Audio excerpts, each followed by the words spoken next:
We want to hang on to this for just a second as President Trump walks in.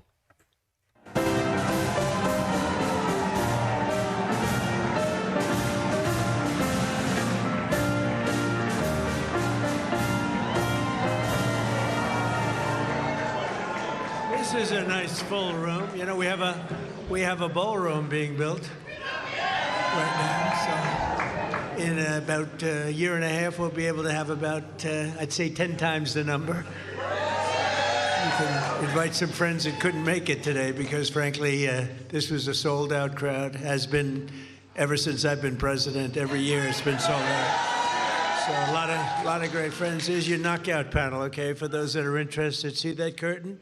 You open that curtain, and it's a beautiful funnel right into the most beautiful ballroom. It's being built right now. So it's pretty, and they wanted it for 150 years. We're getting it done a lot. We're getting a lot of other things done, too. Well, I want to thank you all and welcome you to the White House on this very special occasion. It is indeed. I've been at every one of them, and we celebrate the 100th anniversary of Black History Month. That's a big deal. 100. Wow, that's sort of special, the 100th. That's about as, like 150 is good, but 200 is better, right? 100 is better. I want to begin by expressing our sadness at the passing of a person who I knew very well. Jesse was a piece of work, I want to tell you. He was a piece of work, but he was a good man.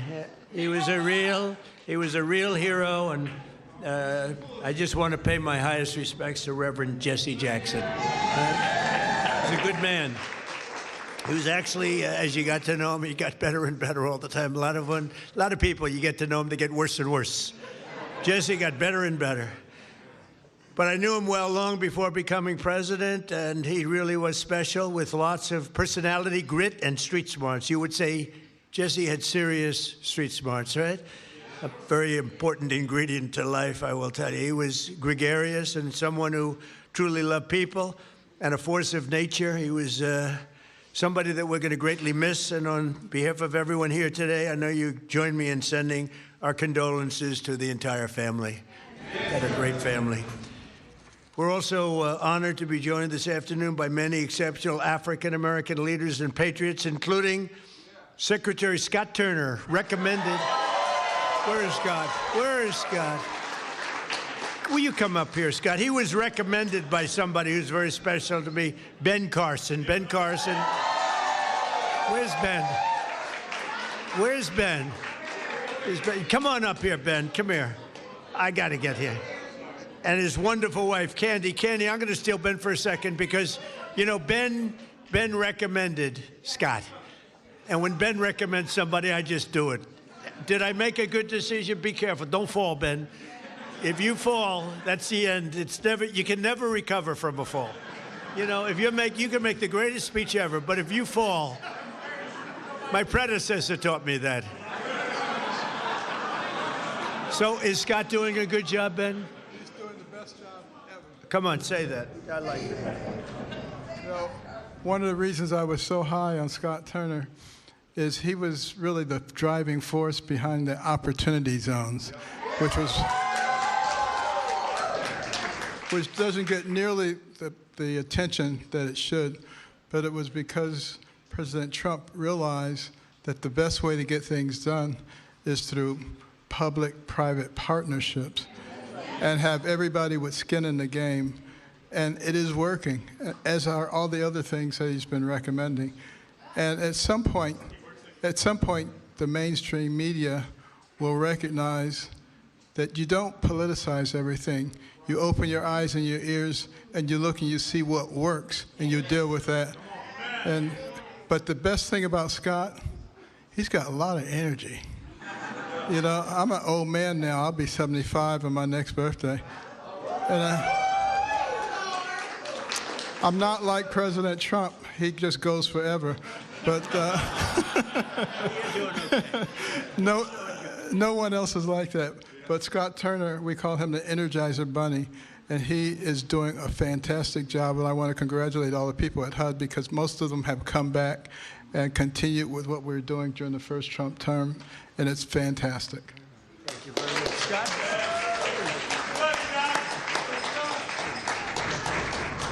Well, just very briefly, thank you, Mr. President. We are so grateful for your leadership and for your heart for America. And Dr. Carson, who is a tremendous just leader, servant leader, and been a great mentor to me. And you know, I never thought that I would see today where I'm standing between the president and Dr. Ben Carson. That's pretty cool. Yeah. And so I just want to say to everyone that's here, you know, as we celebrate this special day in not only Black history, but American history, this year that we've been here, you know, under President Trump, the Lord has been so gracious to us, and he's been faithful, and the president has been a tremendous leader in his work ethic, his heart for people. And when he says America first, he really does mean America first. Yeah. And so, and to be able to stand on the shoulders of Dr. Ben Carson and for the president to trust Dr. Carson at his word is truly humbling for me. And so to stand now as the servant leader and the secretary of HUD, I'm grateful to the Lord. I'm grateful to the president and Dr. Carson. And I promise you we will continue to do good work and to make not just housing affordable and everybody achieve the American dream, but really to bring transformation. And so that those that are in our country who depend on subsidies and this, that, and the other will get off of that and live a life of self-sustainability. So God bless y'all.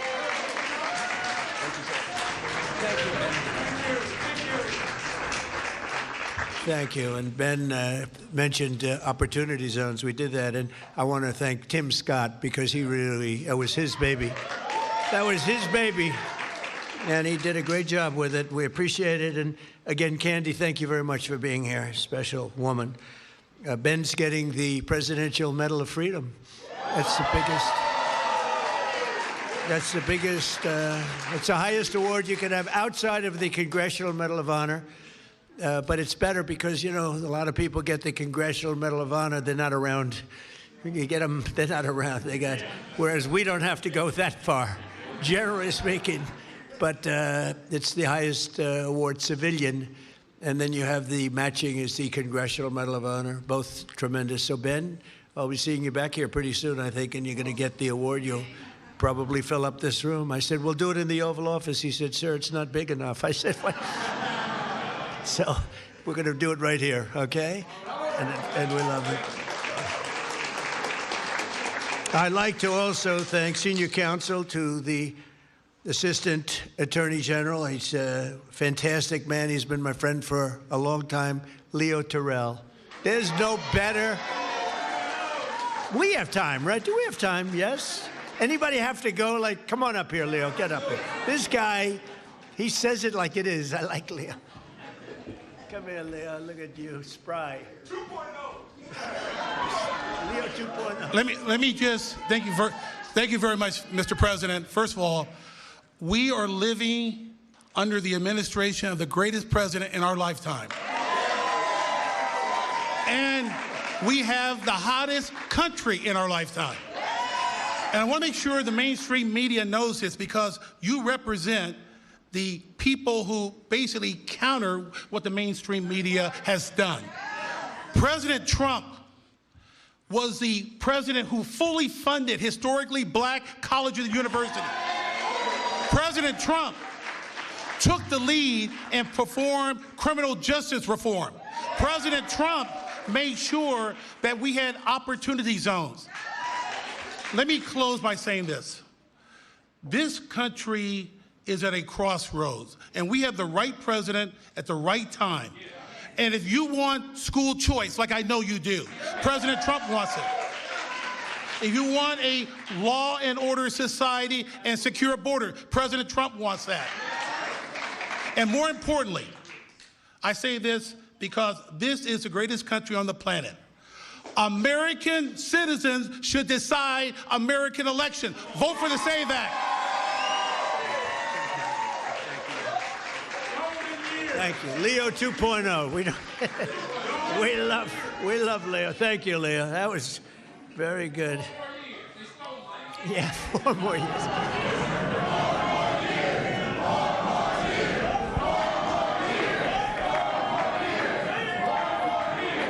Anyway, so He's a special guy. I watched him on Sean Hannity a long time ago.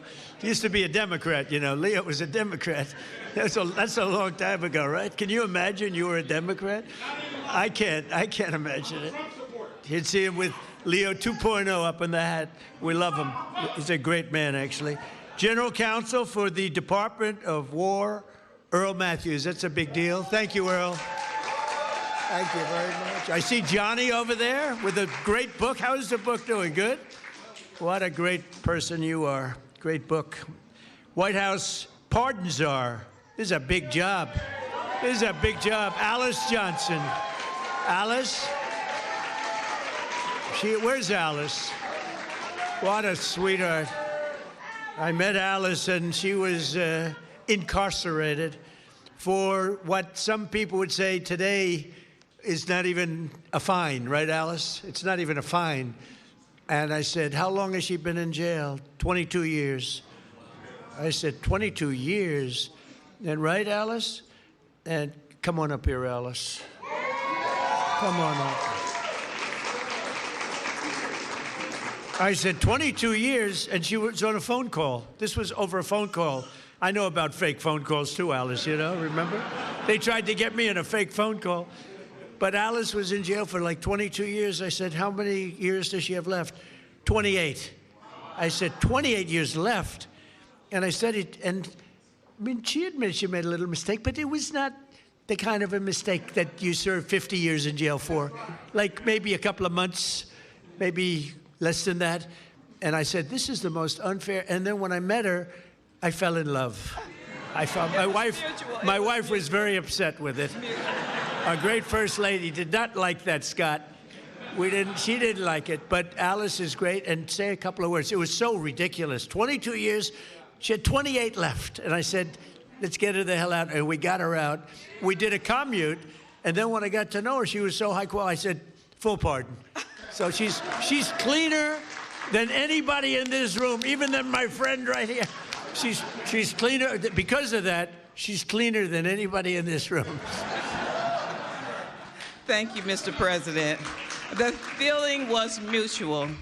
I fell in love with this man, with his heart for this country, with his heart to really bring America back to the form of greatness that it deserved. And that's exactly what he has done. My story is truly a Joseph story. This president right here, President Donald Trump, brought me from the prison pit to the White House. Only in America could there be a story like my story. And President Trump is the only president who would have had the courage to bring someone like me, someone who received a second chance, but who knows more than someone who has sit among the captives, than someone who has been in captivity themselves. I did not get comfortable in my own freedom, but I went back, as Harriet Tubman said she did. She went back to draw many others into freedom.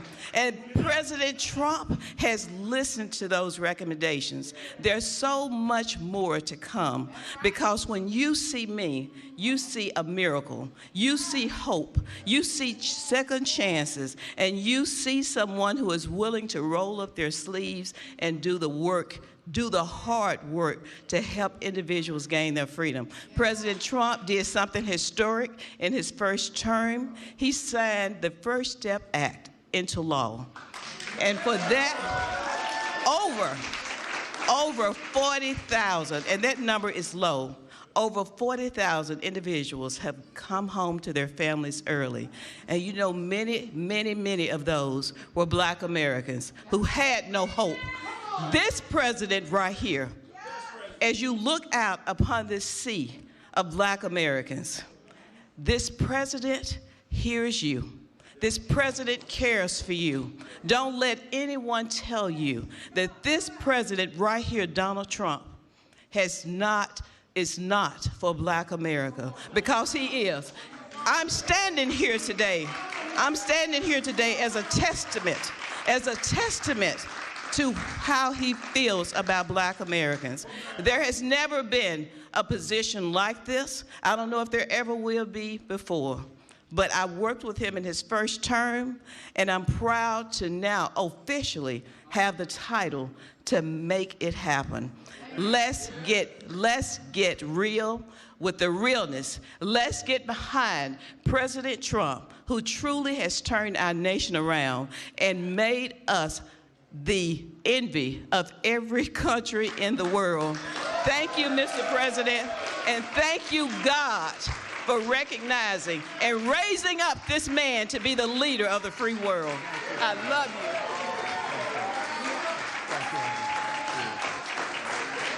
She's a great woman. You know, when I was looking for a pardon person, like a pardon czar, they gave me somebody from Harvard, somebody from Yale, somebody from Princeton, somebody from Penn, somebody from Stanford. And I said, do you know anything about it? Well, we can learn. You know, they can learn. And when I met Alice, I said, she's better than these people. And she's done a fantastic job. You know, I said to Alice, I said, so I'm looking for people like you to let out. How many people are there like you? She said, many. I said, many in jail? Think of it, 22 years she was in jail, and she had 28 years to go on a phone call. You admit you did a little something wrong, right? But it was like, okay, it wasn't 50 years. Even if you said 6 months, today it would be probably nothing. But even if you said some little time, but I said, I'm looking for other people like you. How many are there? Many. Then I was worried, because I said, well, maybe she's going to say everybody should be let out. We're not a believer in that. I said, so Alice, are there people that shouldn't be? You met a lot of people, right? Are there people that shouldn't be let out? Absolutely. Then I felt better, because there's some bad ones in there too, right? But you are fantastic, and you've been great and so respected all over the country, all over the world, in a sense. You've become a very big story. Thank you very much, Alice. I appreciate it. And we have Lynn Patton. Lynn, thank you. You've been such a help. And Kelly Mitchell, thank you, Kelly. Thank you. Where's Kelly? Thank you, Kelly. And we have, Dr. Alveda King. Thank you, darling. Thank you. You've been with me from day one, right? From day one, she's been there. She's been fighting for me, and I fight for her. I don't have to do too much fighting for her. She takes care of herself. Thank you. Thank you. We can say Merry Christmas is right. Thank you. Thank you for all that support for years, right? Even before Alice, a long time, years before Alice, right? Thank you, darling. Corinne Rankin, thank you very much. Thank you very much. Thank you, Corinne. And Deontay Johnson, thank you. And a man who's been with me for a long time, and he's never asked me for a thing. Bruce, thank you very much. Bruce Lavelle, thank you very much. I wasn't sure if they had your name down here, Bruce. I was going to mention you anyway, okay? But they had your name. They did a job, finally. They always leave a lot of names out, and that bothers me. Like I see Scott Bessent, his name was left out. First time ever. Look at Scott. I'm looking for his name. I'm looking for his name. I said, I better. He's the greatest Treasury Secretary we've ever had. I think how's the economy doing, Scott? Good? The best. It's really, people are going to see, and watch the State of the Union. We're going to be talking about the economy. We inherited a mess, and now we have prices way down. We have energy way down. Gasoline is now breaking $2 a gallon in many places, and it's been actually amazing. But Scott's fantastic. I don't want to forget to mention him. I'd be in big trouble. All of a sudden, the economy would turn bad on us. I'd say, what happened? It was Scott. Thank you, Scott. And Secretary Lori Chavez DeRemer. Lori, thank you very much for your Secretary of Labor. Assistant Attorney General Harmeet Diller. How are you doing? How are you doing with Harvard? How are you doing with Harvard? You know, Harvard's extremely discriminatory, unfortunately, and it's working good. Harmeet is on their trail, right? Good, good. You keep suing them. The hell with them. I like the historically black colleges and universities, which I saved. Leo 2.0 said it, but which I saved. We saved them. They had no funding, and every year they'd come back, and I got to know some of the heads, and every year they'd come back, and after my third year, first term, I said, you guys keep coming back. Why do you keep coming back? He said, we have to come back every year. For years and years, they had to come back. And one of them said, one of the heads, a great guy, said, they make us feel like beggars. We have to come back. I said, I'm going to get you long-term financing, and I got it for them. And I said, the only bad thing, I'll never see you guys again. I haven't seen too many of them. But we took care of the historically black colleges and universities, right? And it was a great thing to do.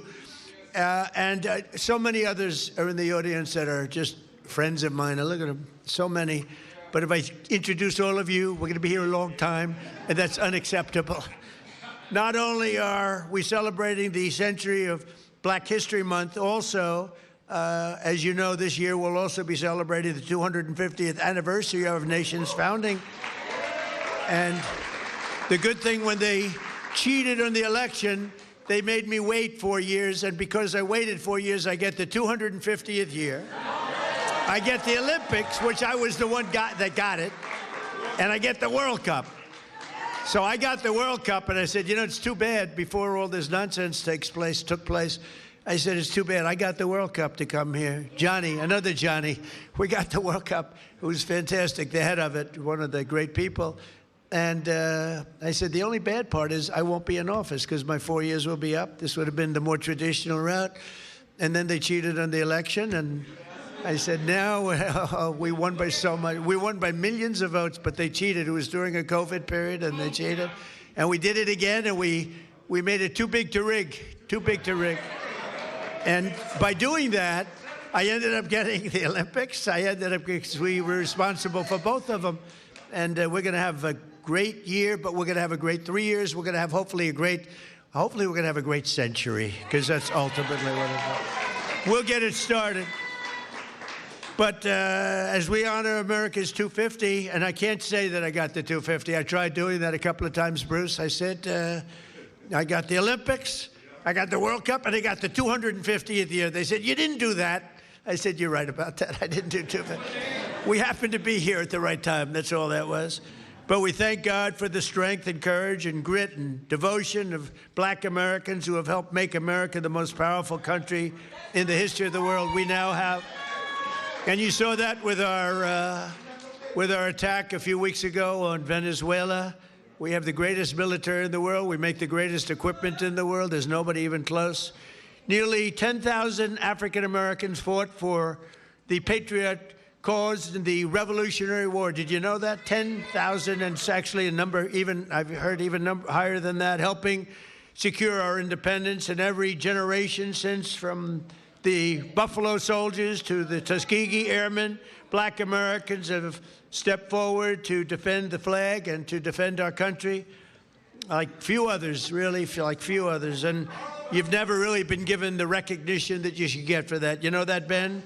I don't think a lot of people have given the kind of recognition, but everyone knows all about the Tuskegee Airmen. They were great and amazing. The Buffalo Soldiers. Do you know the Buffalo Soldiers? Good stuff, right? From jazz to the blues. That you know, that you do get recognition for. Jazz, the blues, from rock and roll to rap. Black artists like Chuck Berry, Muddy Waters. How about Nicki Minaj? Do we love Nicki Minaj? Right? I love Nicki Minaj. She was here a couple of weeks ago. She's so beautiful. Her skin's so beautiful. I said, Nicki is so beautiful. Her nails are like that long. I said, Nicki, are they real? She said, she didn't want to get into that. But she was so beautiful and so great, and she gets it, you know, more importantly, frankly, she gets it. But black leaders, from Frederick Douglass to Martin Luther King, right? Little relative over here, have made our country freer, and really what they've really done is made life more just. And black athletes have inspired billions around the globe, from Sugar Ray Robinson Sugar Ray Leonard also, by the way, great. What a great fighter. Muhammad Ali, who was a friend of mine. I put a picture of myself and Muhammad. It was another piece of work. You talk about a piece of work. But he could fight, couldn't he, huh? Mike Tyson, boy, I tell you, Mike has been loyal to me. Whenever they come out, they say, Trump's a racist. You know, it's like a statement. Trump's a racist. Mike Tyson goes, he's not a racist. He's my friend. He's been there from the beginning, good times and bad. But Mike Tyson's a great guy, and he was so loyal, always been loyal. And Herschel Walker, speaking about loyal, how good a football player was Herschel? Herschel Walker, now he's ambassador to the Bahamas. I don't know, Bahamas, Bermuda. Is he Bahamas? Whatever. It's nice, a nice place. You'd like that, Bruce, wouldn't you? Bruce wants it. And a guy I became really, he liked Trump, Jim Brown. He was tough. He'd come in, he was very silent. He was silent but deadly. He'd come in and he'd look at people, and if he didn't like them, he'd just look at me and he'd go, no good. He wanted to rip their heart out. I would say there can't be a greater football player than Jim Brown. By the way, Lawrence Taylor, great friend. The great Lawrence Taylor, the greatest defensive player probably in the history of football. He's a great friend of mine. And but I'm longer off the tee than him. You know why? Because I take the club back further. He takes the club back this far, and he hits it 200 yards. When you can do that, you're strong. He is a great guy, I'll tell you that. And all of this is a part of the legacy that we celebrate on July 4th, 2026, because Black History Month is really all about American history. And this is a big year. This is a big year for you. During my first term, I was honored to deliver unprecedented victories for Black Americans and all Americans, frankly. But Black Americans, I single-handedly secured record long-term funding for. I told you, the historically Black colleges and universities. I created nearly 9,000 opportunity zones with our great secretary. And also, I think we have to do, and as I said before, Tim Scott really, he came to me with that idea, and we put it into use, right, Scott? And I signed historic criminal justice reform into law. We got criminal justice reform. Just so you know, for 30 years, you, more than any other group of people, has been trying to get criminal justice reform, and they couldn't do it. And a group of people came to my office, and they asked me to do it. They couldn't get it. They needed 5 conservative votes in the Senate, and conservative was 5 conservative white votes in the Senate. And of the 5, all 5 of them were totally against, and I called them up, and they were great. They were great. And one of them was Senator John Kennedy, to be honest with you. He was not in favor of it, and I spoke to him, and he was 100%. He's a great senator, a great guy, and you know that he was a tremendous help. So we got criminal justice reform done and approved, and nobody thought it could be done. And it's no wonder that in 2024, we won more African-American votes than any Republican presidential candidate in history. And just over 1 year ago, we had a dead country. We were a dead country. Scott just said it. We were dead as a doornail. We had an idiot as a president. We had a man that was not a president. Number one, he didn't win the election. He was not a president. Yeah, right. He was a real beauty, wasn't he? He allowed 25 million people into our country. Many of them should not have been here. And we've done. Now we have, by the way, we went from the worst border in history to the best, by far, the best border in history. But I had the support of many people, Bruce. I had the support of many people in this room, and we've got right now the hottest country anywhere in the world. King of Saudi Arabia told me that. He said, you were a dead country a year and a half ago. Now you're the hottest country. We're the hottest country right now anywhere in the world. And you're a big part of it. And you're a big beneficiary. I tell you what, take a look at your 401ks. Has anybody got a 401k that's lower than it was? Better put your hand down. Lower than it was a year ago? They're double. I mean, they are through the roof. The stock market has hit 53 all-time record highs since the election. And earlier this month, the Dow Jones Industrial Average rose above 50,000 for the first time ever. Right, Scott? First time ever. And also, you know, they don't talk about this. The S&P broke 7,000. So when I got elected, they said for the S&P to break 7,000 within 4 years would be a great achievement for the president, and for the Dow Jones to break 50,000 would be a great thing, but it's not possible. They were talking about in 4 years. Scott, they said in 4 years it would not be possible to break 50,000 or 7,000 under these two very important, call them a metrics. And you know what happened? We broke it before the end of my first year. So, right? So we did something. So they said we couldn't do it in 4 years. We did it in 1 year. More Americans are working today than at any time in American history. So we have more Americans right now working than at any time. And, you know, when I say this stuff, I get the fake news back there, a lot of it. Thank you. I agree. Sometimes we have to be very careful because they actually go, and it's not pretty, Leo. We have to get Leo and the DOJ involved. But think of that, Leo, think of that. More Americans are working today than any time in history. And since I took office, African-American employment has increased by 182,000, the highest ever. Jobs, 182,000. Nearly 500,000 black Americans have rejoined the labor force since we took office. 500,000 wages for workers have increased $1,000, $2,000, even $3,000, and even sometimes, in some cases, $5,000 a year. That's faster than inflation. So wages have gone up at a much faster clip than inflation. We took over the worst inflation in the history of our country. They say 48 years or 49 years. I said that, you know, I said inflation under Biden has went up more than at any time in the history of our country. They said, he's not right about that. It's 49 years.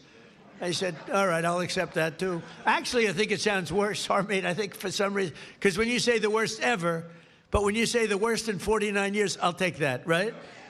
The fake news got me on that one. I think I was right, by the way, but I'll accept 48 or 49 years.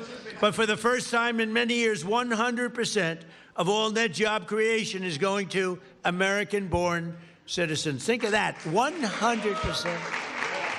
And in the last administration, it was going mostly to illegal aliens that came in, many of them murderers and others.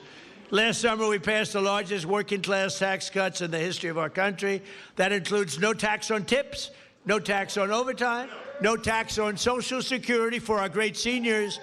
And you're going to see that. You know, it just kicked in on January 1st. You're going to see tremendous results, and they're already seeing it. And I think we're going to have GDPs. We're going to have numbers that nobody's ever seen before, Scott.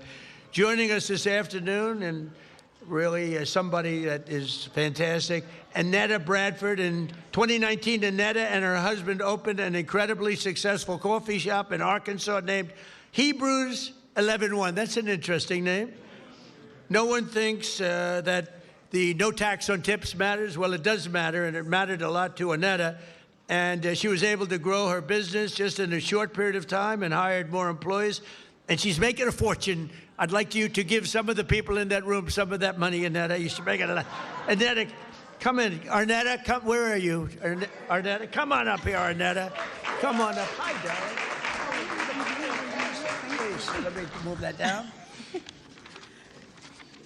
I can't do anything first but say to God be the glory. Amen. I have no business being here other than him having me here. And so, yeah, I'm not going to do it. I'm not going to preach. I'm going to settle myself. Thank you so much for inviting me and having me here. It's such an honor to be here today.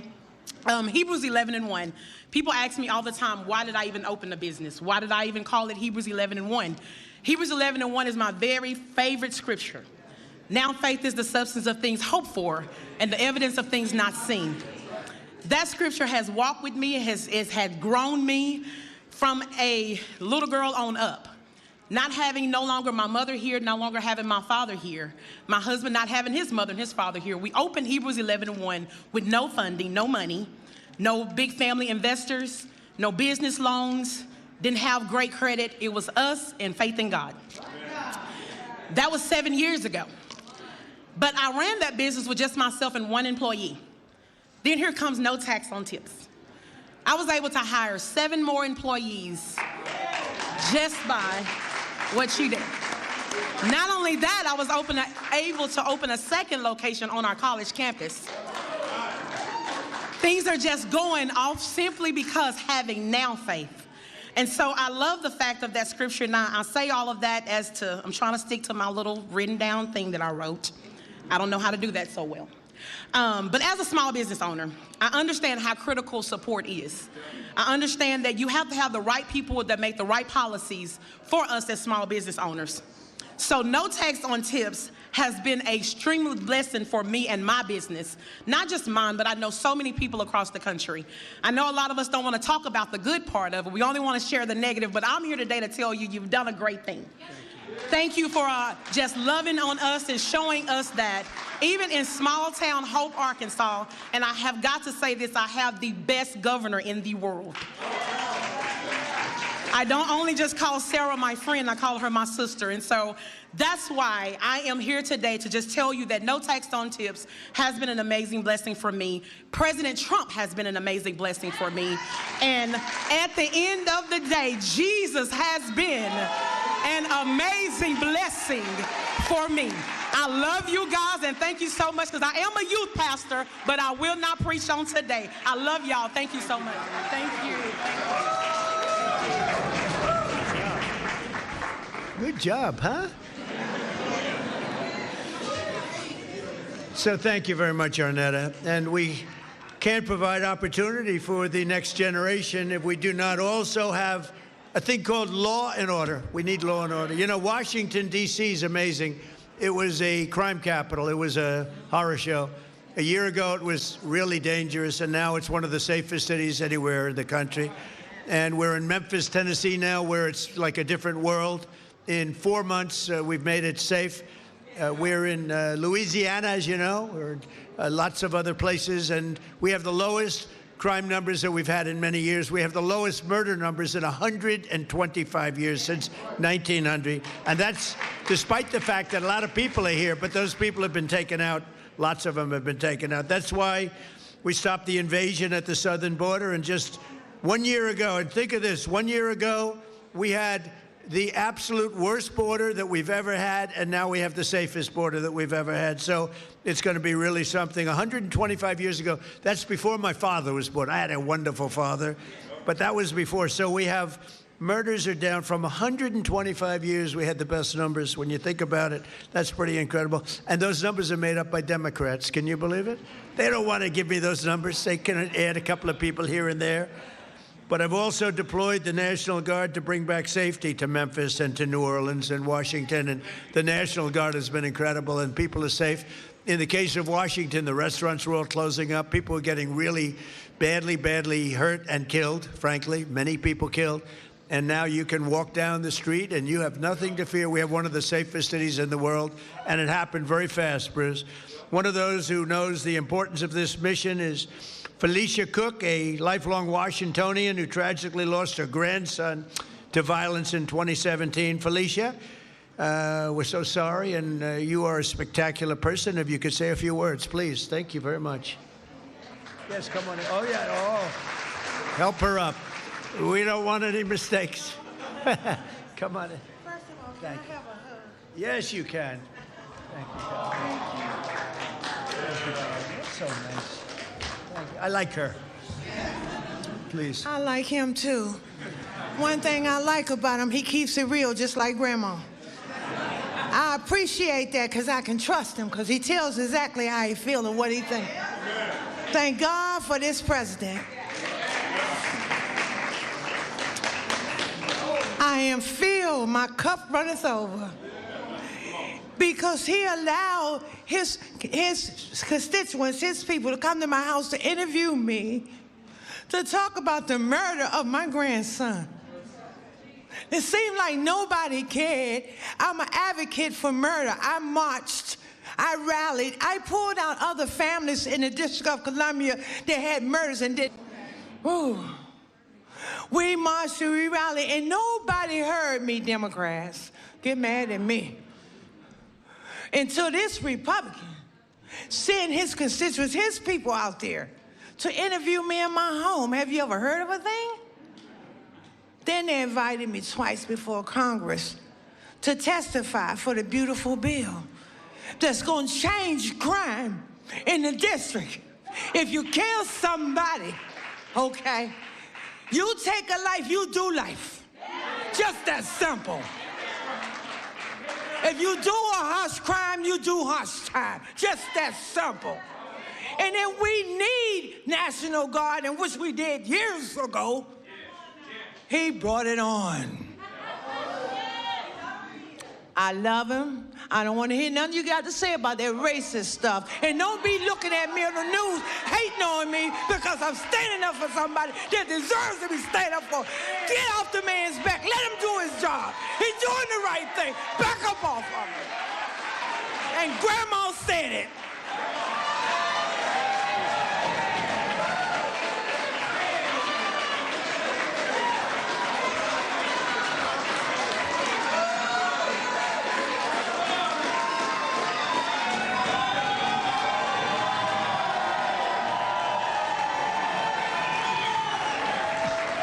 Wow, that's pretty good. When is she running for office? Felicia, when are you running for office, please? You have my endorsement. You have my endorsement, Felicia. Thank you, darling. That's great. What a great, and it's from the heart. Your little baby, right, was just so horribly taken from you. Under the Trump administration, we believe that no community should be abandoned to the scourge of violent crime, and we're saving thousands and thousands of lives in many cities. And frankly, if these radical left lunatic Democrats would come and say, please help us, please, we'd stop crimes all over the place. And we're doing it in a lot of cities. Sometimes we have to force ourselves upon them because they're so bad. And I don't even think they realize what's happening to their cities and their towns. But every town that we go in, every city that we go in, like Washington, Felicia, you feel much safer now, totally safe. You can walk to a restaurant. The restaurants were all closing. Now you can't get a restaurant. The bad news is you can't get into a restaurant. But it's a great thing to see what's happening in Washington. It's like it's a hot place, and hopefully people will be coming in record numbers. And it's been, well, I know we need a little help. You need help in Atlanta. He just said, you're right, Atlanta, we could take care of Atlanta. I'll tell you what, you ought to get them to call me. We could take care of Atlanta so fast.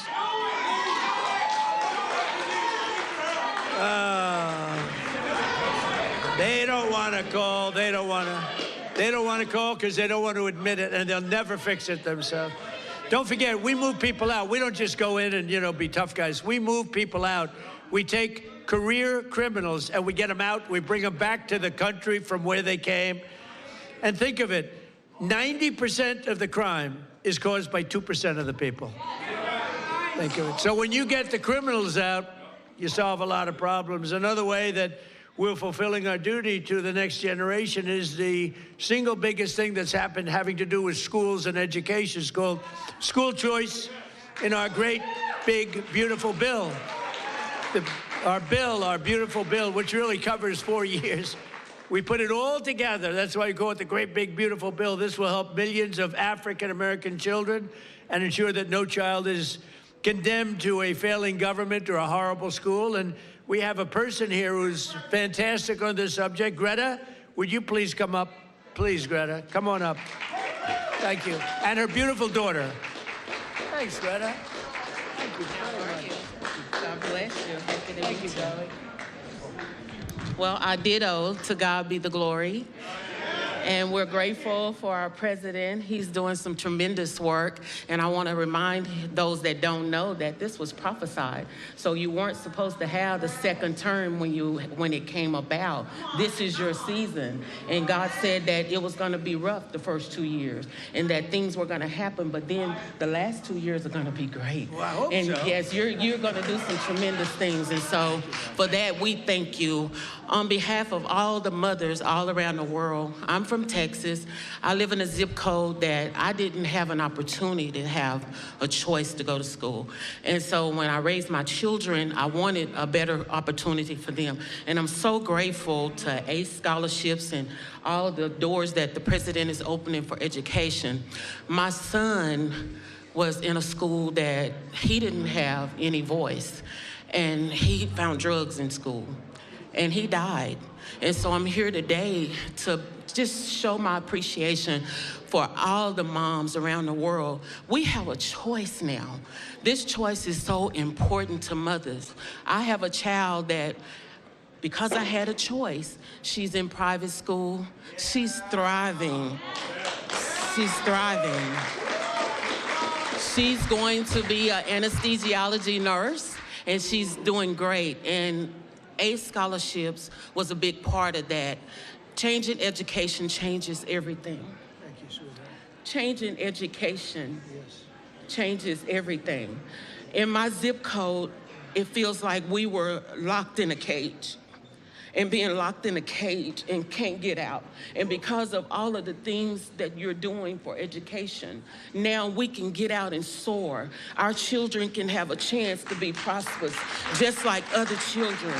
And I thank you for that. This is a great opportunity. So on behalf of all the mothers all around the world, I stand here and I give you your flowers while you can still get them.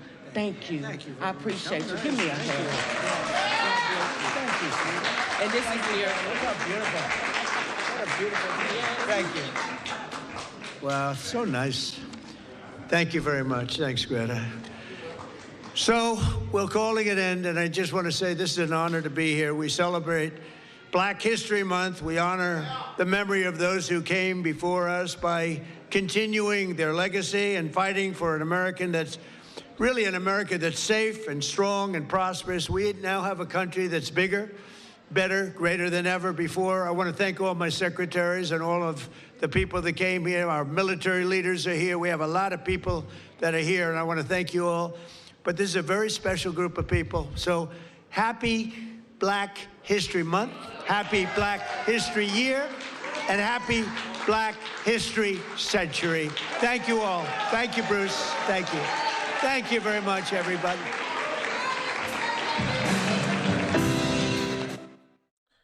And President Trump wrapping up at the White House, participating in the Black History Month reception and having several speakers come up and speak in the White House East Room, bringing that to you right here on Live Now from Fox as President Trump wrapping up there.